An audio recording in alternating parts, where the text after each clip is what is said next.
Oke teman-teman, kita berjumpa kembali.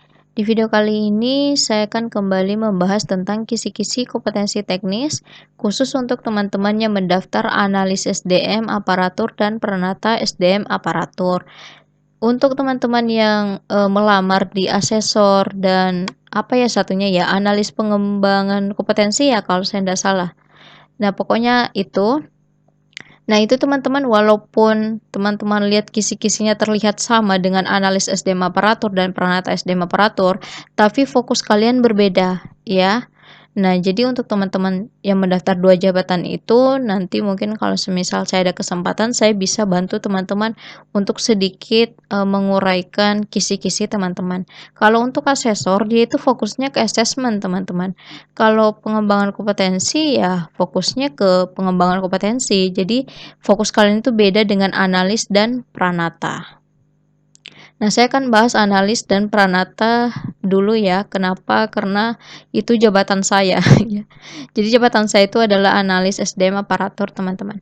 Jadi sesuai yang saya katakan bahwa yang akan saya bahas lebih dulu itu adalah Permenpan nomor 1 tahun 2023 tentang jabatan fungsional. Karena hanya ini peraturan yang belum pernah saya bahas sama sekali di channel saya. Yang lain ini sudah pernah semua saya bahas, teman-teman, ya. Oke, jadi baik itu di analis maupun di pranata ada muncul peraturan ini. Nah, kita bicara tentang Permenpan nomor 1 tahun 2023 tentang jabatan fungsional. Jadi untuk jabatan fungsional yang dimaksud di sini adalah jabatan fungsional secara umum. Jadi seluruh jabatan fungsional yang ada di instansi pemerintah itu menggunakan Permenpan nomor 1 tahun 2023. Nah, tapi jika teman-teman bertanya apakah Permenpan yang lama itu sudah tidak berlaku, masih berlaku, teman-teman. Kenapa? Karena dari Permenpan yang lama itu hanya dicabut sebagian, tidak semuanya. Jadi nanti teman-teman menggunakan 2 peraturan. Nah, untuk teman-teman ASDMA menggunakan Permenpan nomor 37 dan Permenpan nomor 1, dan teman-teman Pranata SDMA itu menggunakan Permenpan nomor 38 dan Permenpan nomor 1. Jadi seperti teman-teman. Jadi Permenpan nomor 37 maupun Permenpan 38 itu masih berlaku, teman-teman, karena hanya dicabut sebagian, tidak keseluruhannya. Oke. Nah, untuk pembahasan pertama saya ingin teman-teman mengetahui dasarnya dulu. Ini dasar banget ya, bahwa jabatan fungsional itu terdiri dari 2, yaitu keahlian dan keterampilan. Nah, untuk keahlian itu ada 4 jenjang, keterampilan juga begitu. Nah, untuk keahlian itu mulai dari jenjang ahli pertama, mudah, madya, sampai utama. Utama ini adalah jenjang paling tinggi. Sedangkan keterampilan itu dimulai dari jenjang pemula, terampil, mahir, sampai penyelia. Penyelia merupakan jenjang paling tinggi. Jika kita bicara keahlian, yang termasuk jabatan fungsional keahlian itu adalah teman-teman yang mendaftar di analis SDM aparatur. Ini merupakan jenjang keahlian, teman-teman. Sedangkan teman-teman yang pranata itu masuk di kategori keterampilan. Di dalam Permenpan 37 tentang ASDMA, jenjang ASDMA itu dimulai dari ahli pertama, mudah, madya, sampai utama. Jadi karir teman-teman ASDMA itu bisa sampai ahli utama. Ini saya berbicara CPNS ya. Maksud saya PNS, karena kalau P3K itu tidak ada kenaikan pangkatnya, berbeda dengan PNS. Nah, sedangkan keterampilan itu dimulai dari jenjang terampil, mahir, penyelia. Jadi jenjang paling bawah dari Pranata SDM adalah terampil. Kalau tidak salah ini minimal pendidikan terampil ini adalah D3 ya, teman-teman. Kalau ahli pertama itu adalah S1. Nah, ini adalah dasarnya ya, teman-teman. Ini penting kalian ketahui. Kemudian kita akan membahas tentang pengangkatan PNS ke dalam JF. Kenapa di sini hanya disebutkan PNS? Karena kalau P3K otomatis jabatannya JF. Kenapa? Karena P3K hanya bisa menduduki jabatan fungsional, tidak bisa menduduki jabatan administrator. Nah, untuk pengangkatan PNS ke dalam JF itu yang pertama adalah bisa melalui pengangkatan pertama, kedua perpindahan dari jabatan lain, ketiga penyesuaian, dan terakhir melalui promosi. Kita bahas yang pertama dulu, pengangkatan pertama. Pengangkatan pertama ini teman-teman khusus untuk calon PNS. Jadi untuk pengangkatan pertama ini, teman-teman itu harus mengikuti seleksi CPNS dulu. Jadi dari CPNS ya kan, kemudian nanti dilantik menjadi PNS. Nah, setelah menjadi PNS, baru nanti dilantik lagi jadi JF. Nah, ini. Ya, jadi teman-teman tidak bisa dari CPNS langsung loncat ke JF, tapi harus jadi PNS dulu, harus terima SK PNS dulu. Nah, setelah PNS baru nanti akan terima SK jabatan fungsional. Nah, untuk CPNS sendiri, teman-teman itu hanya dapat mengisi 4 jenjang ini, ya. Hanya jenjang ahli pertama, muda, pemula, atau terampil yang bisa diisi oleh CPNS. Jadi CPNS tidak bisa mengisi jenjang ahli madya, ahli utama. Kalau di keterampilan tidak bisa mengisi penyelia ataupun mahir. Seperti itu ya teman-teman. Ini adalah pengangkatan pertama. Jadi pengangkatan pertama ini untuk CPNS. Kemudian cara yang lain adalah perpindahan dari jabatan lain. Jadi untuk menjadi pengangkatan CPNS ke jabatan fungsional, selain melewati pengangkatan pertama, itu juga bisa melewati perpindahan dari jabatan lain. Nah, jadi untuk perpindahan dari jabatan lain ini ada 2 cara. Yang pertama perpindahan antar kelompok JF, yang kedua perpindahan antar jabatan. Kedua perpindahan ini merupakan pola karir horizontal, teman-teman. Ini sudah pernah saya bahas tentang pola karir. Jadi pola karir itu ada 3. Yang pertama itu horizontal, diagonal, dan vertikal. Nah, untuk pola karir horizontal itu teman-teman adalah pola karir yang perpindahan dari satu posisi jabatan ke posisi jabatan lain yang setara. Ya, baik itu di kelompok JA, JF, atau JPT. Nah, yang dimaksud posisi jabatan ke posisi jabatan lain yang setara itu contohnya seperti ini. Misal ada Kabid A dipindahkan menjadi Kabid B. Nah, itu namanya setara, teman-teman. Kok bisa setara? Ya, setara karena sama-sama kabid gitu. Ini kabid, ini kabid. Gitu. Jadi ketika dia menjadi kabid A, dia posisinya eselon 3. Ketika menjadi kabid B, dia juga posisinya eselon 3. Itu yang namanya setara dan masuk dalam pola karir horizontal.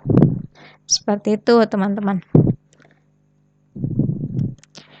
Kemudian, di sini dijelaskan bahwa perpindahan antar kelompok JF adalah perpindahan yang dilaksanakan dalam satu atau lintas rumpun atau klasifikasi jabatan. Kemudian perpindahan antar jabatan yaitu perpindahan yang dilaksanakan antar JF, JA, atau JPT. Kita lihat contohnya. Nah, perpindahan antar kelompok JF. Jadi perpindahan antar kelompok JF itu dilaksanakan antar JF gitu ya. Jadi misal ada JF ASDMA.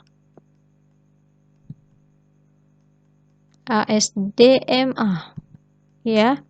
Kemudian dia pindah ke JF lain.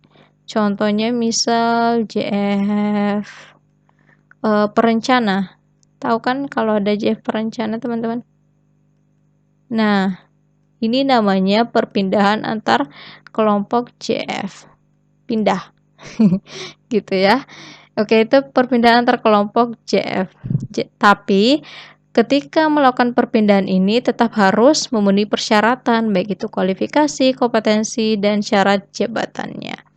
Nah, perpindahan ini bisa dilaksanakan dalam satu atau lintas rumpun atau klasifikasi jabatan. Nah, kalau ini kan lintas rumpun ya teman-teman, satu ngurusin SDM, satu ngurusin perencanaan. Oke, itu contoh perpindahan antar kelompok JF. Sekarang kita lihat perpindahan antar jabatan. Jadi perpindahan antar jabatan ini teman-teman dilaksanakan antar JF, JA, dan JPT. Nah, contoh, pejabat pimpinan tinggi utama, pejabat pimpinan tinggi media, pejabat pimpinan tinggi pratama ke JF ahli utama. Nah, kalau kita perhatikan contoh A, saya kasih contoh yang A saja ya.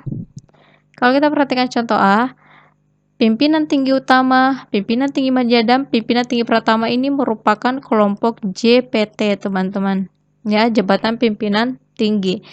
Dia pindah ke JF ahli utama. Ahli utama itu masuk dalam kelompok JF. Nah, inilah contoh perpindahan antar jabatan. Jadi dia itu pindah dari kelompok jabatan yang satu ke kelompok jabatan yang lainnya, tapi yang setara, gitu ya. Nah, kita lihat contoh yang lain lagi, saya kasih satu lagi, yaitu poin B, pejabat administrator ke dalam JF ahli media. Nah, pejabat administrator ini merupakan kelompok jabatan administrasi, pindah ke kelompok JF ahli media. Nah, ini perpindahan antar jabatan. Jadi dari kelompok satu pindah ke kelompok jabatan yang lainnya yang setara. Kenapa setara? Karena pangkat golongan seorang administrator atau eselon 3 itu setara pangkat golongannya dengan JF ahli media, teman-teman. Makanya dikatakan setara atau horizontal. Seperti itu ya, teman-teman, perpindahan antar jabatan. Oke, yang lainnya teman-teman bisa baca ya. Ini Permenpan nomor 1 ya, teman-teman. Permenpan nomor 1 tahun 2023. Oke, kita lanjut. Sekarang melalui penyesuaian. Tadi sudah melalui pengangkatan pertama, kemudian perpindahan dari jabatan ya. Perpindahan dari jabatan lain, kemudian kita masuk sekarang ke penyesuaian. Kalau teman-teman daftar P3K, otomatis teman-teman ini sudah punya pengalaman kerja ya, terutama teman-teman yang di instansi pemerintahan pasti tahu tentang penyederhanaan birokrasi. Jadi penyederhanaan birokrasi teman-teman ada beberapa pejabat-pejabat struktural atau pejabat-pejabat eselon itu disetarakan jabatannya ke jabatan fungsional. Nah, itu penyesuaian teman-teman. Jadi penyesuaian ini adalah pengangkatan yang dilaksanakan untuk penetapan JF baru, perbaruan lingkup, dan kebutuhan mendesak. Oke. Nah, jadi untuk penyesuaian ini contohnya salah satu yang saya ceritakan tadi adalah terkait penataan birokrasi. Jadi ini banyak terjadi ya, termasuk di instansi saya itu eselon 4-nya itu disetarakan ke JF ahli muda. Oke, jadi ini adalah contoh penyetaraan jabatan teman-teman atau penyesuaian. Nah, seperti yang saya bilang tadi, ada eselon 4. Eselon 4 itu kan setara pengawas ya teman-teman. Itu disetarakan ke JF ahli muda. Itu namanya penyesuaian. Oke, nah ini juga horizontal teman-teman. Karena pengawas itu setara dengan ahli muda. Pangkat golongannya sama. Gitu ya, sama dengan administrator, dengan JF ahli media, pangkat golongannya juga sama, makanya namanya disetarakan, atau kalau di dalam pola karir ini namanya pola karir horizontal. Jadi kelompok jabatan yang lain, contohnya di sini JA ya, kalau kita lihat pengawas administrator itu masuk JA, pindah ke kelompok JF. Nah, gitu ya. Oke, kita lanjut teman-teman. Nah, yang terakhir, promosi. Jadi kalau kita bicara promosi otomatis naik pangkat dong ya. Oke, kita lihat. promosi itu ada dua, promosi ke dalam atau dari JF dan kenaikan jenjang JF. Kita lihat untuk promosi ke dalam atau dari JF itu contohnya seperti ini teman-teman, ada di poin 2.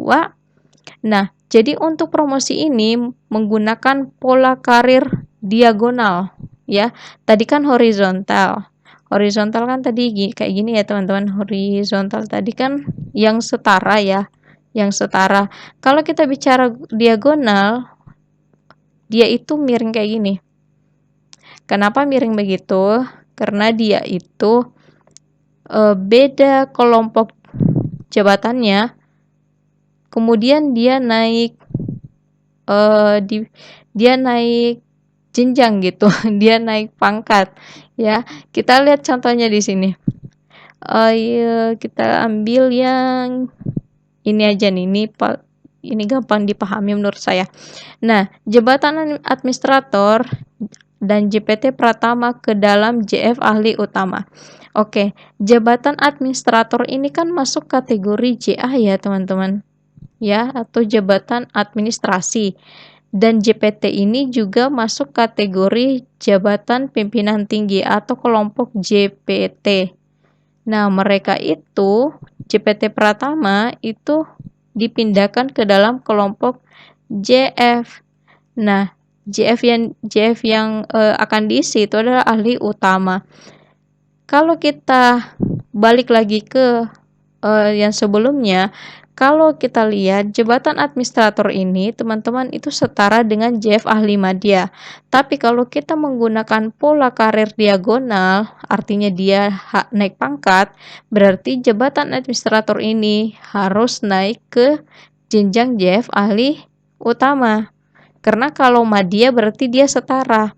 Tapi kalau dia naik jenjang atau diberikan promosi, maka dia naik ke jabatan fungsional ahli utama. Ya, semoga teman-teman bisa paham. Kalau teman-teman belum paham, lihat video saya yang tentang pola karir ya. Tapi saya nggak tahu ada di video yang keberapa gitu. Nanti dilihat-lihat aja, itu saya jelaskan detail tentang pola karir, baik itu diagonal, horizontal, dan vertikal. Itu untuk promosi ya teman-teman. Kemudian kenaikan jenjang JF, nah berbeda dengan sebelumnya. Kalau kenaikan jenjang JF ini menggunakan pola karir vertikal. Vertikal itu modelnya gini teman-teman, ya, jadi dia lurus. Kalau horizontal gini, diagonal kayak gini. Nah, kita bicara yang vertikal, ya, yang ini.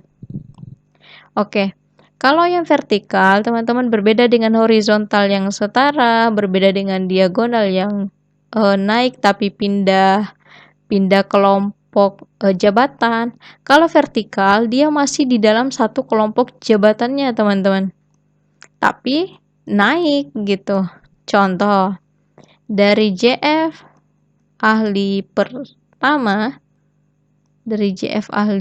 pertama, ya, naik pangkat menjadi JF ahli muda. Nah, ini vertikal. Jadi yang tadinya dia itu masih pertama naik ke muda. Itu namanya perpindahan vertikal. Dari muda nanti naik lagi ke madya, ya, dan seterusnya.